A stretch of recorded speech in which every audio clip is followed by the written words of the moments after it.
Bueno, pues empezamos la última mesa de hoy.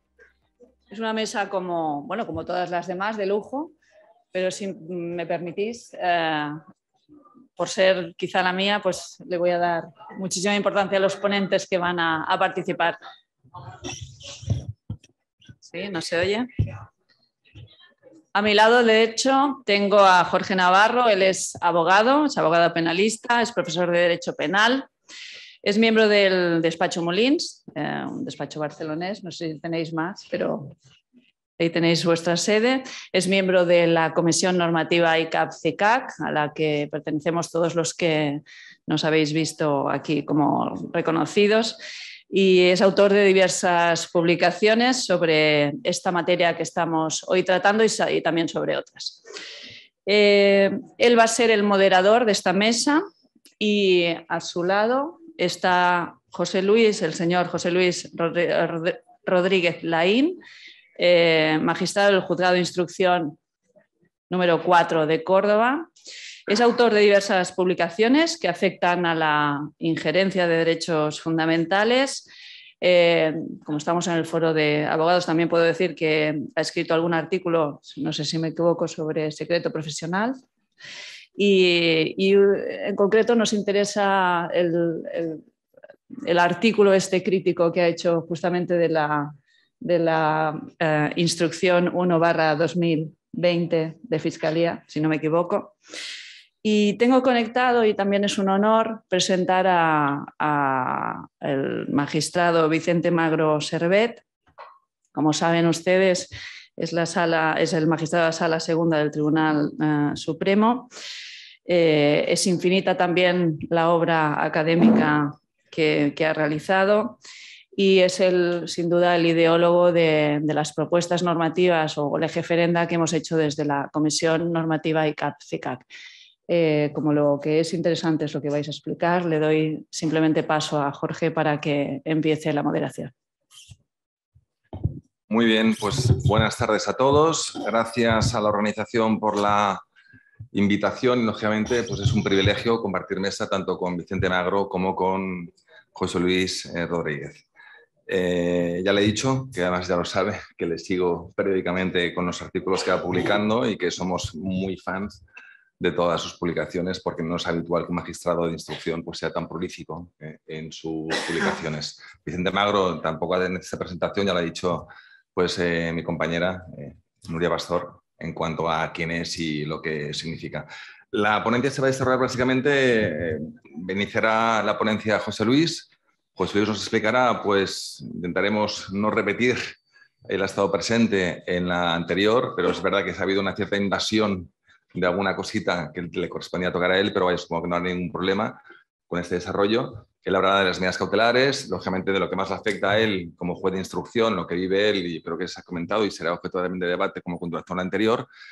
Y luego, pues lógicamente, pues Vicente Magro, pues también sabéis todos también que hizo una propuesta de referenda, que nosotros desde el Colegio de Normativa, que antes ha mencionado muy amablemente mi decano, que participamos también en un redactado, que enviamos a los grupos políticos a ver si el artículo 13 le damos un empujoncito con esta materia, pues era muy similar a la que proponía pues, Vicente Magro. Nada, dicho esto, cedo la palabra ya a José Luis, que seguro que nos va a sorprender de una manera muy agradable. Gracias. Bien, en primer lugar, muchísimas gracias por haber sido invitado. Yo cuando recibí la invitación y vi el cartel de personas que iban a participar, me vi un poco como sonrojado, diciendo, bueno, tengo una tesis que todavía nadie mantiene más que yo, creo. Pero tengo una ventaja porque como he venido antes, vine para ser criticado y me iré criticando, que las cosas cambian mucho. Bien, también quiero decir que vine y vengo para hacer autocrítica de la labor de los jueces de instrucción. Hasta ahora me da la impresión de que los que más hemos sido aquí vapuleados hemos sido nosotros, y yo el primero. Pero quiero centrarme en lo que es lo importante y lo que es tratar de buscar una solución legal a un problema que hemos creado todos los españoles poquito a poquito, con esa falsa idea que estábamos teniendo en un principio de ese Robin Hood que entra dentro de las casas desocupadas que forman parte de fondos buitres y bancos y que no hacen más que recuperar para la sociedad lo que los bancos han llevado. Ese mantra que llevamos, que ha hecho que todo vaya avanzando, evolucionando, para que nos encontremos que también los mismos ciudadanos de calle, incluso yo puedo ser vulnerable a esa situación, nos enfrentemos a auténticos dramas. Bien, el problema se había solucionado, de hecho ni habría sido invitado yo, ni habría habido este congreso si efectivamente hubiera habido una jurisdicción cautelar que fuera capaz de resolver de forma inmediata el desalojo. Y hablamos claramente de desalojo. Voy a tratar de defender que no es en sí misma una medida cautelar, aunque tenga una relación bastante pareja a ella. Y en plan un poco de chascarrillo, haré una relación constante entre lo que ocurre a aquella persona que sale de un supermercado Mercadona con 5 latas de mejillones dentro de su ropa y es descubierto a la policía, y lo que ocurre con un ocupador ilegal de inmueble, y nos daremos cuenta que algo chirría, pero de verdad. Artículo 13 de la Ley de Enjuiciamiento Criminal. Deberíamos plantearnos, ¿de verdad podemos pensar que el artículo 13 pudiera ser una especie de panacea? Yo sé y tengo conocimiento de que se ha convertido en una especie de comodín jurídico, sirve para todo. Desde para dar la posibilidad de alimentar una cuadra de caballos que en ese caso al dueño se le impide la entrada por motivos de causa penal, a incluso actuar cuando no hay delito, cuando hay en este caso una fuga de agua en el piso de la planta del segundo 3 y el primero 3 tiene su vivienda inundada. Pero si nos vamos a la norma no solo decía algo en un principio, en la versión original de la Ley de Enjuiciamiento Criminal, sino que se ha ido desvirtuando con el tiempo. Y es una cosa que queremos que tenerlo muy claro. Hay dos partes en el artículo 13. Parte procesal, el concepto de primeras diligencias, entre las cuales está no solo la incautación o ocupación de aquellas evidencias que pudieran perderse, sino también la recogida y custodia de aquello que fuere conducente para el esclarecimiento de los hechos. No nos olvidemos de ese punto. Punto segundo, y es donde va la doctrina y la mayor parte de la jurisprudencia menor, dar protección al perjudicado. Pero es que no nos hemos dado cuenta que ese dar protección al perjudicado se ha convertido solo en un régimen de medidas de protección de víctimas. De hecho, la norma habla seguidamente y en concreto medidas del artículo 544 bis y ter de la Ley de Enjuiciamiento Criminal. Hemos enfocado claramente lo que es dar protección al perjudicado a esa línea de protección personal, o en este caso de la vida, integridad o seguridad de las víctimas, y lo estamos, digamos, desenfocando del ámbito procesal mismo del que sería pues, lo que pudiera entenderse una medida cautelar. Ahora, encuadrar aquí un desalojo, pues realmente yo no lo veo tan claro. Yo me quedaría con esa primera parte y es donde vamos a tratar de enfocar la cuestión. Sin embargo, la mayor parte de la doctrina y la Fiscalía General del Estado, en su instrucción 1/2020, habla de medida cautelar. Relaciona desalojo con medida cautelar. Y nos lleva a un artículo muy concreto, el 764.1 de la Ley de Enjuiciamiento Criminal. Pero esta norma tiene problemas técnicos y además somete al ciudadano que sufre las consecuencias de una ocupación ilegal a una auténtica ignominia jurídica. Y me explico. ¿Qué es lo que ocurre aquí? En primer lugar, la norma habla de medidas cautelares para responder a responsabilidades pecuniarias, incluidas las costas. Si nos vamos al 111 del Código Civil, del Código Penal, nos encontramos el punto tercero, indemnización, perfecto, sirve. Punto segundo, indemnización sustitutiva en cuanto respecta a lo que sería la reparación, pero el punto primero es restitución. Restitución no es un concepto evaluable económicamente, se restituye porque es lo primero que dice el 111 del Código Penal. Luego aquí hay un problema. Podremos decir, sí, pero es que esta norma, si vamos al apartado segundo de la misma, hay una referencia, una remisión a la Ley de Enjuiciamiento Civil. Y en parte es verdad, pero esto sirve para entender cómo y de qué forma, pero no para romper lo que está diciendo claramente esta norma. Aún así, soy consciente y yo lo mismo, lo estoy aplicando de forma casi cotidiana. Es una norma que se utiliza, por poner un ejemplo, para garantizar a través de medidas cautelares reales la posible no venta de un bien que pudiera ser objeto de una estafa o de una doble venta, por poner un ejemplo. Pero vamos a la indominia. Como toda medida cautelar que ocurre, no solo el fumus iuris, está muy claro, sino también el periculum in mora. ¿Y el periculum in mora qué significa? Que yo como ciudadano tengo que demostrar que esa persona que está dentro, que yo estoy sufriendo un perjuicio evaluable económicamente como consecuencia de esa circunstancia. Es decir, yo que he sufrido que me han quitado mi vivienda, que le han dado una patada y que estoy viendo cómo alguien está disfrutando de la misma, tengo encima que demostrarle a una autoridad judicial nada más y nada menos que me produce un perjuicio. Oiga usted, cada día que pasa ya me lo está produciendo.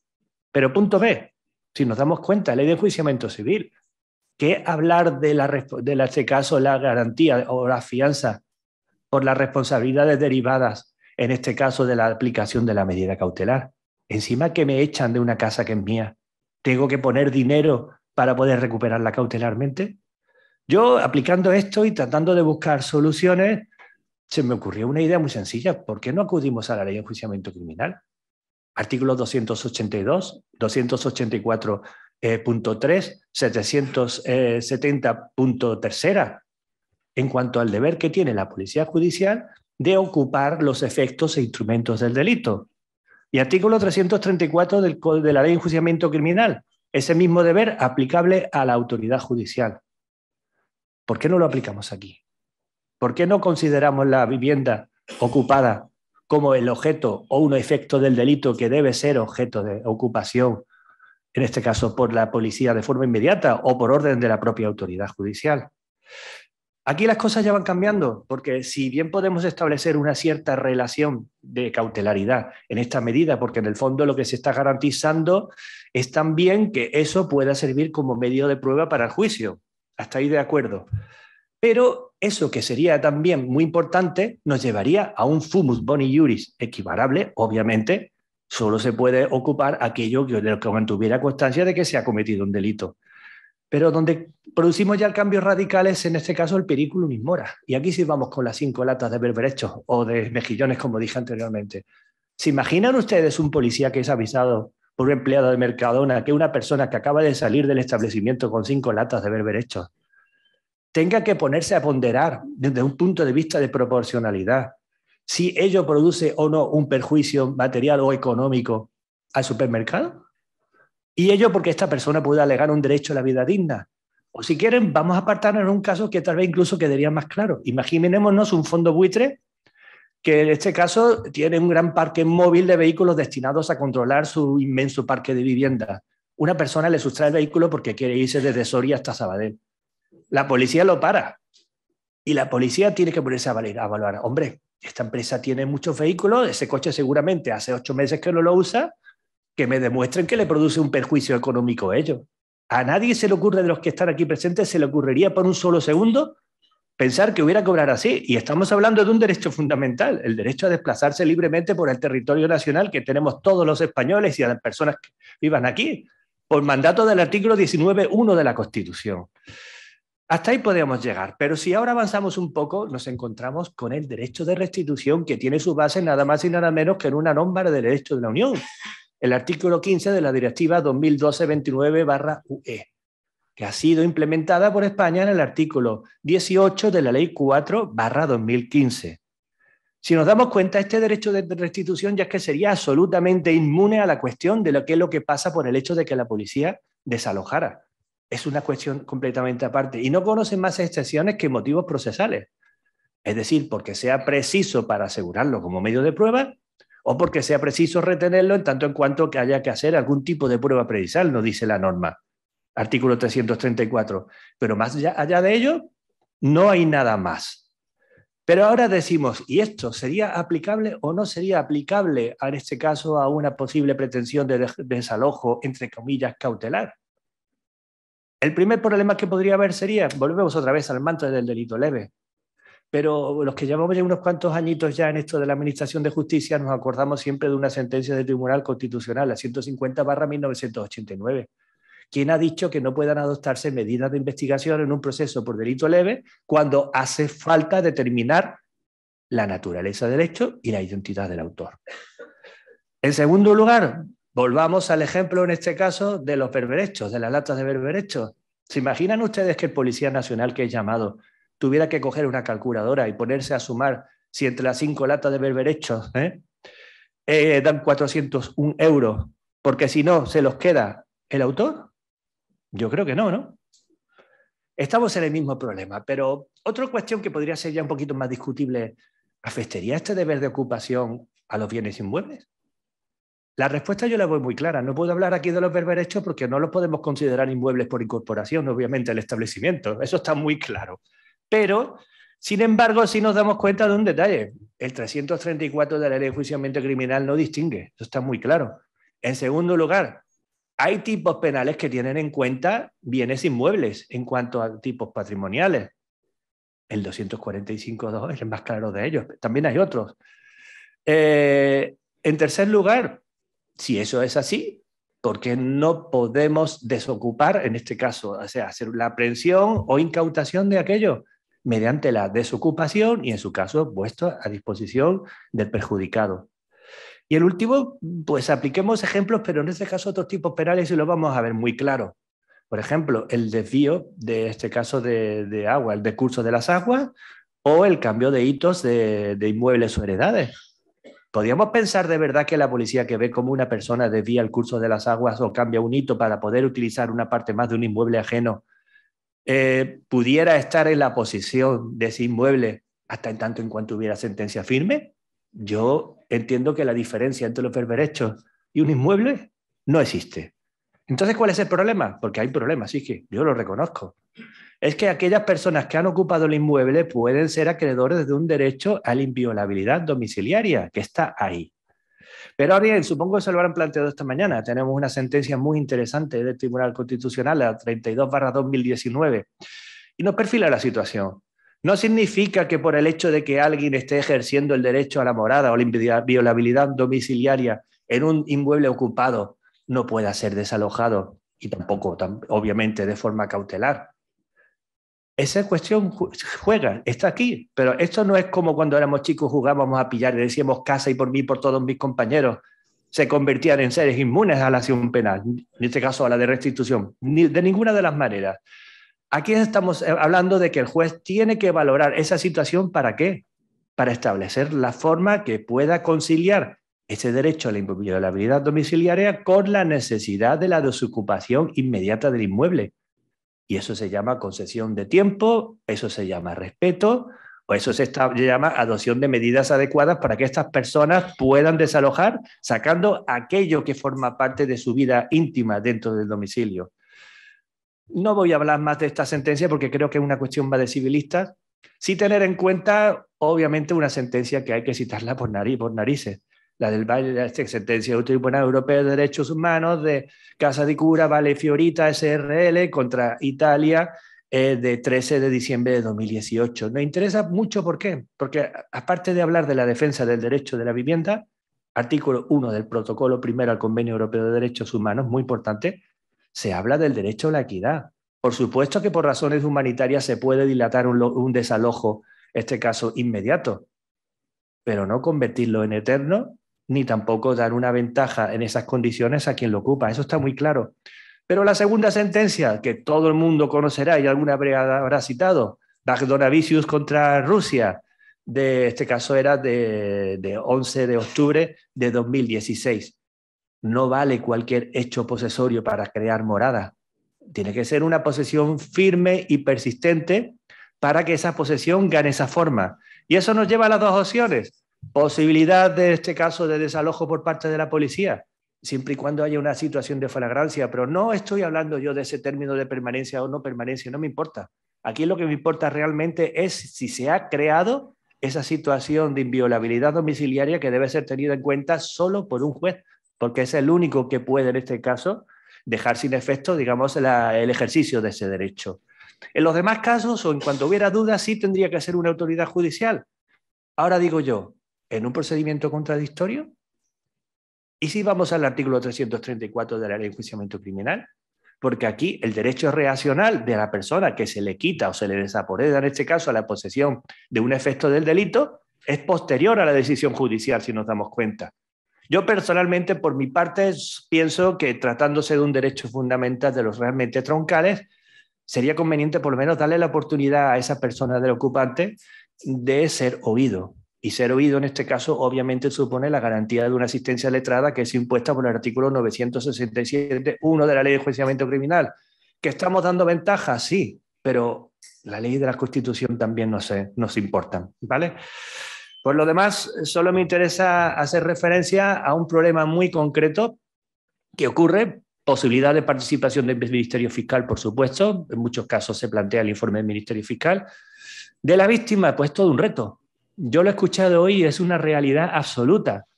El 80% de los atestados que llegan a mi juzgado por temas de usurpación de bienes inmuebles vienen con dueños desconocidos. Bien porque la policía quiera quitarse rápido el expediente, bien porque pertenezca a un banco o a un fondo de buitre cuyo interés principal sea tratar de evitar tener que pagar los gastos de comunidad. Vamos al registro. Aparece como propietario el que ha sido desahuciado previamente en un procedimiento de ejecución hipotecaria. Vamos al catastro. Tampoco. En consecuencia, tener que esperar a esta decisión es complejo y arriesgado. Y además nos enfrenta a una situación muy compleja. Y les digo por qué. Porque estamos en una disposición assentia domini. ¿Quién se hace cargo de reponer la puerta de esa vivienda? Porque si la puerta queda abierta, aunque siempre está el mito de que todo el mundo entra en la casa porque la puerta estaba abierta y me dijo alguien, no se preocupe, que es un piso de banco que puede usted ocupar sin problema, que están deseando contratar, hacer un contrato de alquiler social con usted, etcétera, etcétera, etcétera. Pero es un problema y se plantea y se puede resolver. Yo sé que hay muchas comunidades que estarán deseando, no se preocupe usted, yo pongo la puerta blindada ahora mismo. Pero nos enfrentamos a esta situación. Y acabo muy rápidamente con el problema que se ha suscitado al final en la anterior ponencia. En cuanto a quién afectaría esa medida cautelar, yo entiendo, la diferencia es bastante cualitativa en cuanto se refiere al artículo 114 del Código Penal. Ese artículo 334 ya nos da las pistas, porque la ocupación de efectos, y en este caso, o instrumentos del delito, lo es, aunque estuviera en posición de un tercero. Ya puede servirnos de pista. Pero hay otra solución también que nos plantea una idea diversa. Y es la siguiente. Todavía estamos conformando la relación jurídico-procesal penal en el momento en que se actúa con esa medida cautelar. El 97% de los casos no sabemos quién es el ocupante. O aparece la policía y logra identificar a 2 o 3 personas que podrán o ser o no los ocupantes o la familia. Ustedes lo habrán visto la mayor parte de los juicios. Cuando hay 5 personas ocupantes, resulta que al final una es la que cubre la responsabilidad. Los demás te estaban ayudando a hacer la mudanza. Esa condición me hace a mí personalmente pensar que si, desde luego, defiendo que debería darse audiencia al ocupante conocido, la medida afectaría a cualquier persona. No podemos hacer un juego de salto, de salto, de salto, de salto conforme vayan viniendo. Que pueden adoptarse otro tipo de cautelas, por ejemplo, custodia judicial, precinto, etcétera. Sería recomendable, pero tenemos que hacer todavía muchas cosas antes que esto. Prefiero quedarme para el debate y espero haber sido un absolutamente rompedor como había prometido. Muchas gracias. Muy bien, muchas gracias, José Luis. Y ahora, pues, don Vicente, si es tan amable, que está conectado. Sí, sí, perfecto. Y adelante, gracias. Sí, no sé si se me escucha correctamente, Jorge. Sí, perfecto. Bueno, pues simplemente, bueno, pues dar las gracias por la invitación y vamos a intentar concentrar, aunque de todas maneras mandaré el PDF, el PowerPoint a la organización para que puedan disponer ustedes de todos los documentos que les he preparado para ustedes, porque hay algunas sentencias de mucho interés y algunas son recientes que están relacionadas directamente con el tema. Desde luego es la primera vez que doy una conferencia por teléfono, pero bueno, vamos a intentar seguir adelante y hacerla con la profesionalidad que tenemos. Agradecer a todos los organizadores de este evento la invitación que se me ha cursado y a mi compañero José Luis también por felicitarle por la ponencia que ha realizado. Nos encontramos en un tema pues, realmente preocupante, ¿no? Realmente preocupante en el que nos encontramos con una situación que puede ser al revés a veces, ¿no? Porque cuando se dan casos de ocupación nos encontramos con la situación de que incluso el ocupa le está diciendo al propietario, mire, como entre usted en mi casa, que es la suya. ¿Sí? ¿Se escucha bien, no? Sí. Sí, si usted entra en mi casa, que es la suya, le denuncio por allanamiento de morada. Esto es lo que está pasando, en realidad, y es una circunstancia, desde luego, kafkiana. Nos encontramos con un mundo al revés. Incluso en medios de comunicación se ha dado en alguna ocasión un cartel puesto por el ocupa en la puerta en la que dice, le advierto que como usted entre en esta casa, le denunciaré por allanamiento de morada. Es una situación realmente anómala la que se está produciendo. Otro dato importante que tenemos que citar es el tema de que el arrendador no es la administración pública. Se tiene la consideración de los propietarios que sustituir en muchas ocasiones a la administración pública, porque lo que estamos viendo es que la administración pública está trasladando a los propietarios de vivienda ocupada la obligación de que aguanten. Antes lo ha dicho la moderadora de la mesa anterior, cuando ha dicho, tuve un caso en el que precisamente le quitaron el derecho a la vivienda social porque habíamos conseguido una sentencia absolutoria. ¿Cuál fue la respuesta? La respuesta que le dijeron es aguanten ustedes, a que aguante el propietario y aguante también la persona con vulnerabilidad. Pero es una situación realmente anómala la que se está produciendo. Con lo cual, bueno, pues es un tema en el que también habrá que dar respuestas urgentes, no solamente desde el punto de vista de la jurisprudencia, sino de la ley.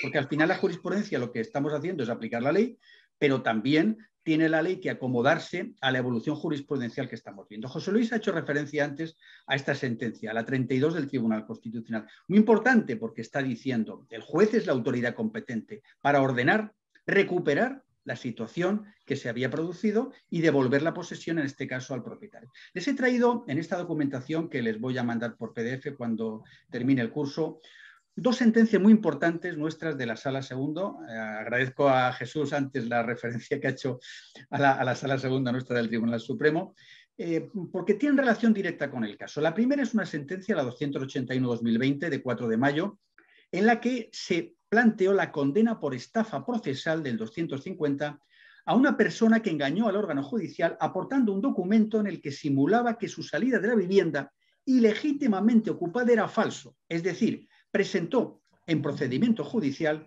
un documento falso alegando que su expulsión de la vivienda se había producido de forma ilegítima. Fue condenado por estafa procesal por aportar un procedimiento en el que él planteaba que la expulsión de la vivienda había sido ilegítima y ese documento era falso. Fue condenado a la pena de 4 años de prisión, el delito de estafa procesal.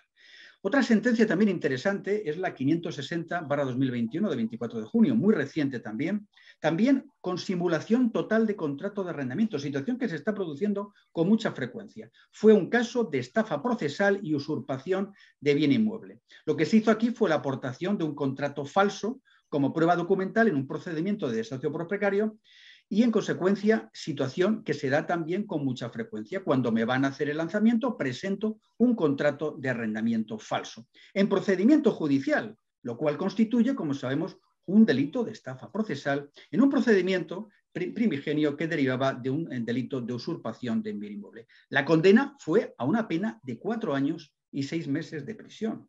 Curiosamente, una condena mayor que la que establece nuestro Código Penal por los delitos de ocupación que estamos tratando. Nos encontramos entonces con dos delitos, allanamiento de morada y usurpación de bien inmueble, 202, 245, pero generalmente estamos hablando del allanamiento de morada refiriéndola a que cuando no habitas en una vivienda, entras en ella, que es morada ajena. Ojo, pero también tenemos que mantener una posición importante desde el punto de vista jurídico, que es el que se mantiene en la morada contra la voluntad del morador. Cuidado con estos supuestos de mantenerse en morada ajena, porque nos encontramos con circunstancias que vamos a ver ahora que pueden ser muy interesantes. El primer requisito, no habitar en la morada, y en segundo lugar, entrar en ella, pero también mantenerse en la misma contra la voluntad del morador.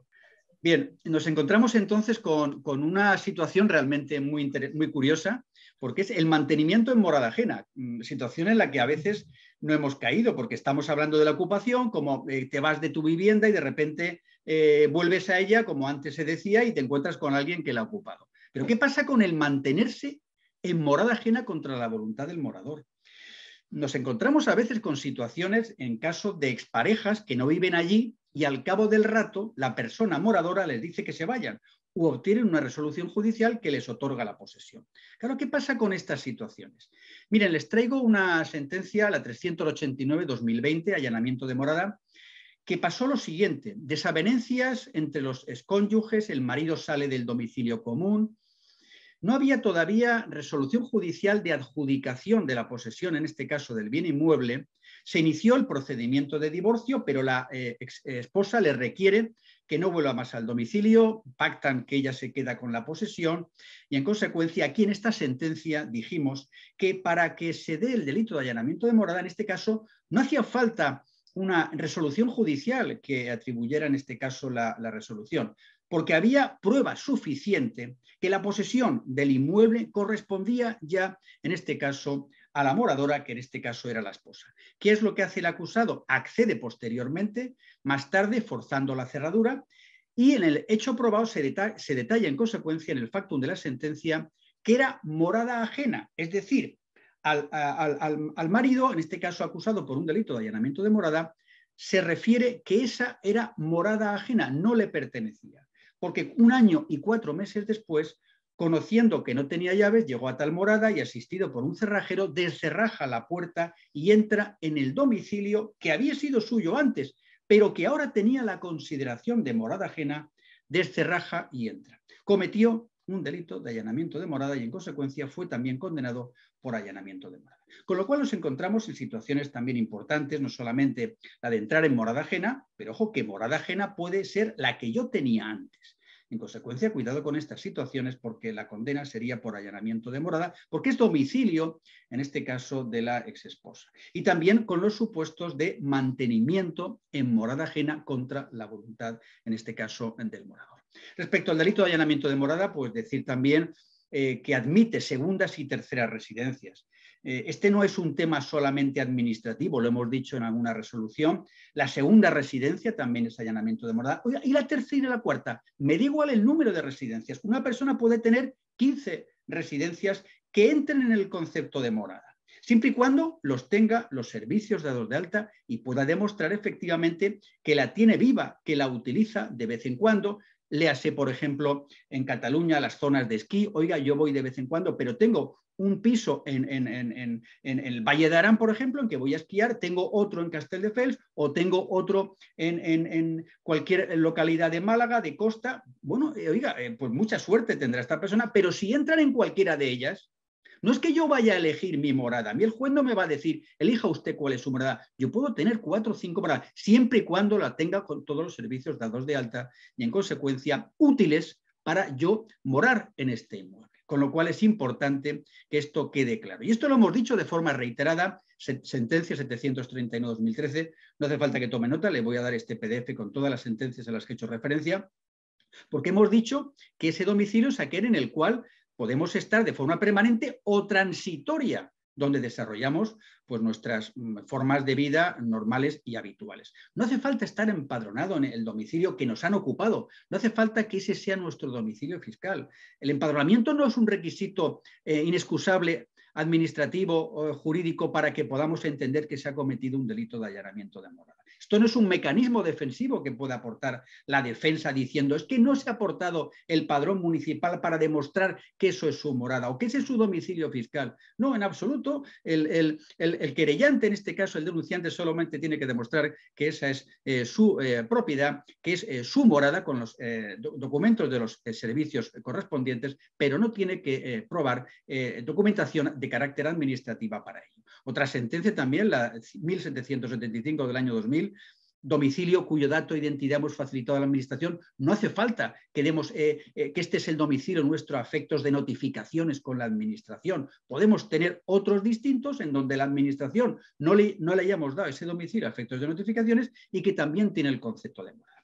Ha citado antes Escarlata la sentencia 587/2020 de la que fui ponente, en la que se planteó un tema curioso, porque lo que se decía por parte del acusado de allanamiento de morada es que las características de la vivienda no eran suficientes para entender que esa era una morada hábil y útil para poder ser habitada. Y dijimos que no, que da igual que no tengan habilidad o que esté en una situación. Otra cosa es que ese piso esté abandonado, no tenga muebles, no tenga servicios comunes, etcétera, etcétera, y en consecuencia no sea morada. Pero en este domicilio vivía la víctima y en este domicilio entró el acusado, con lo cual cometió delito de allanamiento de morada, sean cuales sean las circunstancias y condiciones de habitabilidad de la morada. Con lo cual, las circunstancias de habitabilidad del inmueble no determinarán la exclusión del concepto de morada. Sentencia importante, la 587/2020, que antes citaba Escarlata, en este caso, y del que fui ponente. Con lo cual podemos tener varios domicilios. El allanamiento no es solo del domicilio a efectos de padrón o a efectos fiscales. Lo importante es que tengamos dados de alta los contratos de servicios. Claro, problema que se plantea, que se ha dicho en muchos foros, claro, y si yo vuelvo a la casa y tengo que acreditar ante el juez de guardia que este es mi domicilio, bueno, pues todos tenemos en el teléfono móvil aplicaciones de banco donde podemos descargar o podemos aportar o podemos enseñar. ¿Por qué? Porque la prueba del teléfono móvil que aportamos al juez de guardia de nuestro app de la entidad bancaria es prueba digital hábil y útil suficiente para poder probar que ese es nuestro domicilio porque tenemos allí. También tenemos a los efectos de la información electrónica de los registros de la propiedad que podemos obtener de forma urgente. Pero las apps de los teléfonos móviles como prueba digital nos permitirían acreditar ante el juez de guardia que este es nuestro domicilio, en este caso, y en consecuencia que esta es nuestra morada, porque nos encontramos con que han entrado y ahí tenemos la escritura y tenemos los documentos necesarios que nos exigirían la acreditación de estas circunstancias. Se exige en consecuencia algún mínimo de acreditación al solicitante de la medida cautelar, como antes ha explicado muy bien mi compañero José Luis Rodríguez Lai, con la referencia mínima pues, a los recibos de suministros. ¿Podría actuar? Pues se ha planteado antes también todo el tema de la flagrancia y evidentemente que sí que puede entrar la policía judicial, en este caso, hasta sin orden judicial, pero en supuestos de flagrancia, en supuestos de inmediatez en el que se ha ocupado, en este caso, la vivienda de forma urgente. También la sentencia 758 hace referencia a todo lo que se refiere a la flagrancia, inmediatez de la acción o en un momento posterior a su comisión. Importante es que los vecinos, cuando escuchan estos ruidos, llamen también a la policía. La policía puede entrar aun por llamada de vecino que sabe perfectamente, es el testigo de cargo para la flagrancia, diciéndole a la policía, acaban de entrar, han entrado hace 2 horas, hemos oído ruidos y han entrado. Es importante la solidaridad de los vecinos.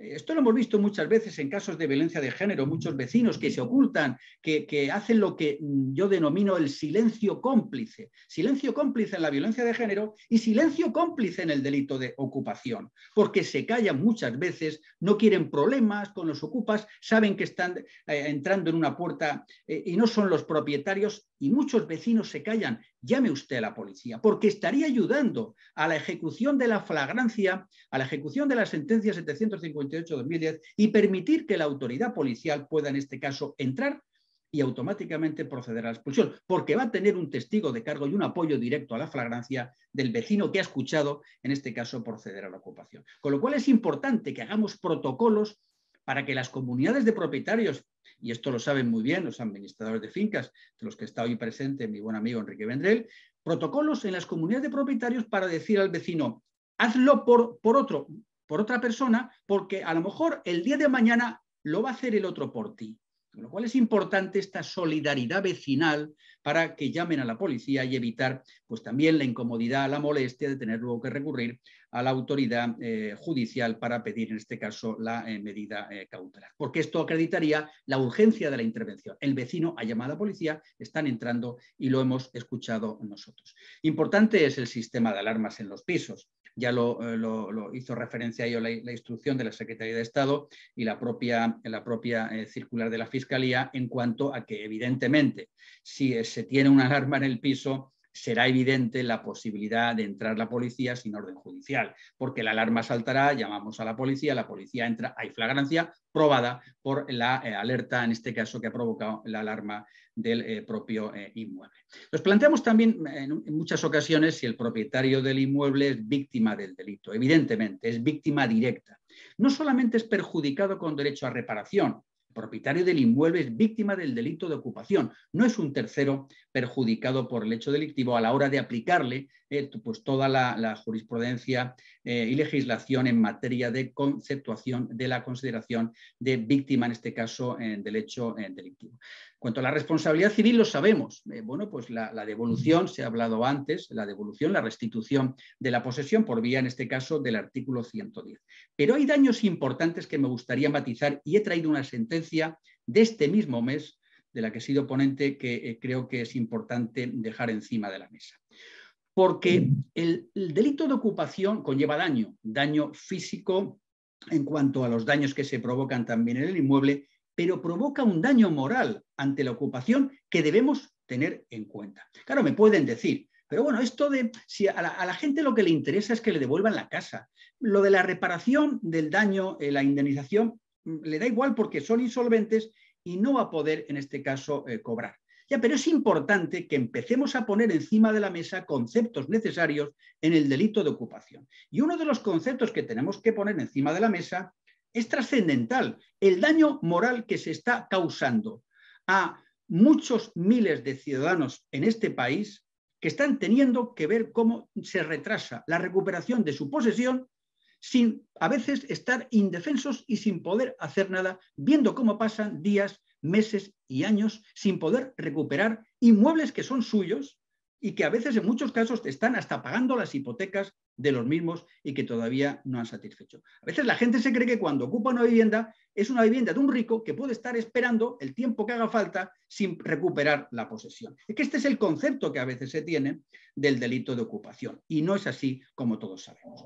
Con respecto al daño moral, les traigo una importante sentencia tan reciente como es del 4 de mayo, la 437-2022, de la que he sido ponente, en la que hemos tratado una cuestión muy interesante respecto a las consideraciones para la cuantificación del daño moral, en las que hemos recogido tres teorías, que es la tesis del daño moral irreversible, la tesis del antes y el después y la tesis de declaración de impacto de la víctima. Con respecto a la ocupación, evidentemente, bueno, nos encontramos con un daño moral irreversible. ¿Por qué? Pues que evidentemente a cualquier persona que le han ocupado su vivienda va a estar permanentemente preocupado de si esto va a ocurrir, si va a ocurrir a un amigo, a un familiar, etc. Viven con miedo permanente. La tesis del antes y el después, evidentemente, va a ser difícil volver al antes cuando no te habían ocupado, cuando te ibas de vacaciones y a veces pues pensabas que eso le pasaba a otros, pero de repente llegas un día y te encuentras con que tu casa la ocupan otros y que tardas 1 año y pico en recuperar la vivienda si no te adoptan medidas cautelares. Y luego, con lo cual, yo quiero volver al antes, pero va a ser difícil volver al antes, con lo cual la dificultad en el regreso al antes será determinante del cuánto indemnizatorio en materia de daño moral. Y en tercer lugar, la tesis de la declaración de impacto de la víctima. Esta es una tesis que ya hemos introducido en una ponencia mía en delitos contra la libertad sexual, siguiendo la tesis anglosajona de la declaración de impacto de la víctima. Esto se refiere al interrogatorio del Ministerio Fiscal a la víctima del delito, en este caso el delito de ocupación, para que valore y evalúe también y cuente qué ha sentido cuando se sintió víctima del delito de ocupación y cuando fue víctima del delito, para que explique al tribunal qué ha sentido cuando llegó a su casa y se la encontró ocupada. Porque ese impacto en la víctima será determinante de la percepción del daño moral, que en este caso evidentemente va a ser psicológico. No neguemos que también pudiera ser psíquico, si a raíz de ese daño moral en la psique de la víctima pudiera determinarse una afectación psíquica, no solamente psicológica, a probar por prueba pericial médica determinante de un daño moral psíquico adicionado al daño moral psicológico que provoca la inquietud, la zozobra, la ansiedad del delito, en este caso de ocupación. Con respecto a la usurpación del 245, pues se ha hablado ya con reiteración. La sentencia referente es la del 2014, la 800, en la que hemos hablado con reiteración de todos los requisitos en esta cuestión, en la que insistimos también que los particulares no son el poder público. Mire, no podemos consentir, y no se puede consentir en un Estado de Derecho, pues que el poder público le diga al propietario, mira, como existe un derecho a la vivienda, aguanta un poco, pues a ver si podemos conseguir vivienda social, pero aguanta tú, no aguanto yo. Aguanta tú que eres el propietario del inmueble, como si los propietarios de inmuebles que son ocupados fueran personas que pueden esperar y estar aguantando con su inmueble ocupado sin poder alquilar, sin poder venderlo o simplemente sin poder recuperar la posesión de algo tan sencillo como es que le pertenece y es de su propiedad. Con lo cual, el poder público no puede traspasar su responsabilidad a los particulares. En la jurisprudencia que hemos dictado, la petición de alquiler social del ocupante es eximente, lo hemos dicho. Es que estoy esperando un alquiler social y mientras espero ocupo una vivienda. Es que el derecho a la vivienda me da derecho a ocupar, lo hemos dicho reiteradamente. También se ha dicho en varias sentencias, Audiencia Provincial de Sevilla, que no hace falta un expreso requerimiento del propietario del ocupante ilegal. La mera denuncia da lugar a entenderse que no consiento evidentemente la ocupación, pero no hace falta ningún requerimiento. También es importante un auto de la Audiencia de Barcelona en el sentido de que cuando se aprobó la ley del 2018 hubo más autos de archivo ante cualquier fenómeno de ocupación, pensando que ya se decía en la ley del 2018 que esto era la vía civil. No, es que el delito del 202 y el 245 se mantienen, con lo cual no se puede archivar una denuncia por ocupación diciendo que hay un procedimiento civil en la ley 2018 para acudir a esta vía. Luego también está el tema, para ir terminando, de la diferencia de trato entre las personas físicas o jurídicas que se reconoce en la propia Ley 5/2018. No entiendo por qué tiene que haber ese diferente trato a si la casa o el inmueble pertenece a una persona física o a la persona jurídica. Cuando hemos dicho en todos los escenarios jurídicos que las personas físicas y jurídicas tienen absolutamente los mismos derechos. Sin embargo, existe un interés y una persistencia en el legislador de diferenciar el trato que da a las personas físicas y jurídicas en distintos escenarios. Y lo hemos visto durante la pandemia. No voy a citar las leyes que así lo han reflejado. No lo entiendo. Otro tema importante es que el concepto de ocupación lo vamos a extender a las dependencias del inmueble, con lo cual puede ocurrir que haya una ocupación del trastero, por ejemplo, o del garaje.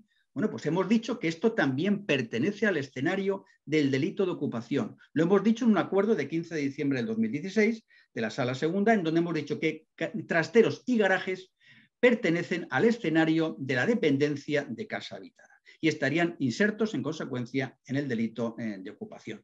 Se ha dicho antes también la referencia a los juicios rápidos en materia de ocupación de vivienda. Me parece el escenario más normal, lo hemos dicho siempre. Esto no puede ir a reparto, tiene que resolverlo el juez de guardia. No podemos esperar más. Y simplemente para terminar, dos acotaciones. Una, el anteproyecto de ley de vivienda. En un tema que puede pasar desapercibido, pero que hay que prestar especial atención.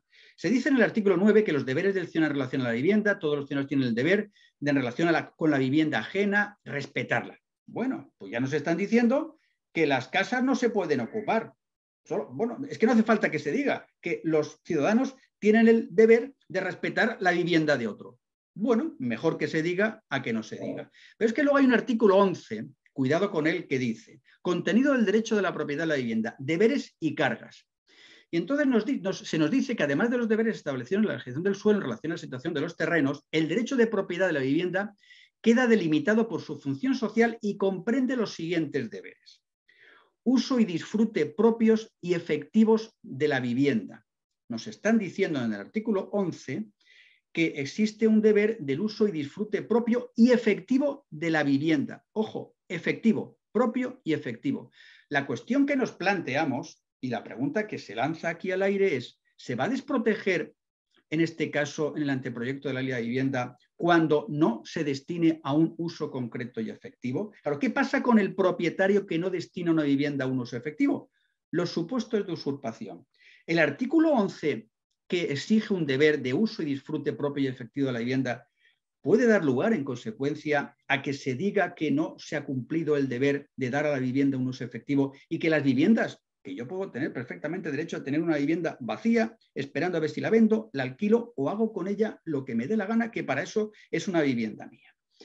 Por último, y con esto termino, tema importante en los delitos de allanamiento de morada, el 202 y 245, recordar que están incluidos en el 57.1 del Código Penal, con respecto a los delitos de inviolabilidad del domicilio y el de usurpación en aquellos delitos relativos en materia patrimonial, delitos socioeconómicos. Con lo cual, estos artículos, al estar en el 57.1, nos llevan a la posibilidad de aplicar el artículo 48 del Código Penal. 57.1, allanamiento de morada y usurpación, están en 57.1, nos permiten aplicar artículo 48 del Código Penal. Y el artículo 48 nos permite aplicar, ojo con ello, la prohibición de residir y de aproximación al domicilio. Con lo cual nos encontramos con una penalidad que se puede adicionar vía artículo 57.1 en una pena del 48, que es la prohibición de residir al ocupa en el mismo territorio donde se ha perpetrado el delito. Pues con esto dejo en consecuencia enfocado lo que es el tema que se me ha encargado y dejo paso al coloquio y muchísimas gracias y menos mal que se ha arreglado al final todo esto. Muchísimas gracias.